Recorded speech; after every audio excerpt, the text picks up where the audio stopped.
اللہ تعالیٰ کا فرمان ہے وَأَعِدُّوا لَهُم مَا اسْتَطَعْتُم مِّن قُوَّةٍ،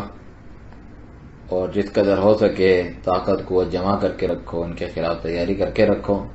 کیا یہ جو تیاری ہے یہ ولی امر حکمران کی طرف سے ہوگی یا ہر شخص کے اوپر یہ واجب ہے کہ وہ اپنے آپ کو تیار رکھے جہادی تیاری اور ٹریننگ کے ساتھ؟ کہ جواب میں شیخ صالح الفوزان رحمۃ اللہ فرماتے ہیں بلا شبہ یہ جو خطاب ہے یہ حکمرانوں کو ہے، کیونکہ وہی لوگ اس کا اختیار رکھتے ہیں اس تیاری کا اور لشکروں کو، فوج کو، افواج کو منظم کرنے کا، کیونکہ جہاد کی جو صلاحیت اور دائرہ کار ہے وہ